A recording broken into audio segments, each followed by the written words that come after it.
Recentemente saíram muitas notícias a respeito do FPGA Cipid Tang Mega 60K.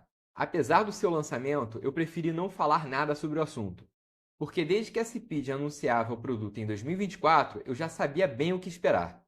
Algumas mídias dependem de gerar conteúdo constantemente, dependem muito de engajamento e de interações na internet para que se mantenham viáveis.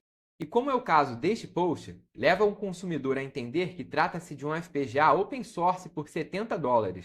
Eu quero acreditar que não seja uma atitude de má fé do canal.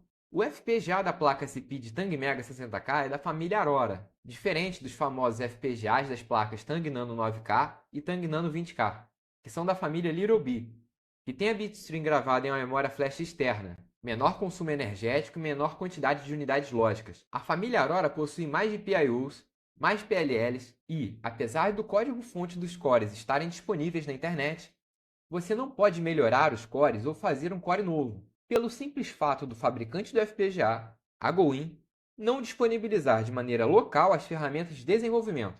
De nada adianta ter o código-fonte se você não consegue gerar a bitstream e gravar no dispositivo. Mas isso é vendido com uma etiqueta de open source. Mas a história não é bem assim desse jeito. Eu repito todas as observações que eu fiz em 2023 a respeito da placa Cipid Tang Mega 138K, que também se aplicam à placa Cipid Tang Mega 60K. Se você quer entender melhor esses problemas e não assistiu o vídeo da Cipid Tang Mega 138K, eu recomendo fortemente que assista esse vídeo, porque todas as observações que eu fiz em 2023 permanecem as mesmas. Isso significa que o FPGA seja uma porcaria? Não! O FPGA tem pontos positivos.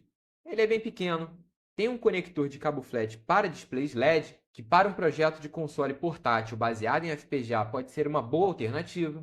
E eu não sou contra a ferramenta de desenvolvimento não ser aberta à comunidade. O fabricante do FPGA faz o que quiser com suas ferramentas de desenvolvimento. O que eu sou contra é isto ser vendido como um dispositivo open source, porque não é. Eu até acho que se o preço fosse mais baixo, o produto ficaria competitivo, mesmo se o desenvolvimento de projetos para este FPGA parar hoje. Mas considerando o frete, os acessórios e a comissão obrigatória, eu acho que o produto ficou mal posicionado no mercado. Mas para mim o principal ponto negativo continua sendo esse marketing desonesto. Se você não se importa com isso, vá em frente. Mas se isso te causou algum incômodo, saiba que existem outras alternativas baseadas no Mister FPGA ou em outras plataformas. Agradeço a atenção de todos e até a próxima.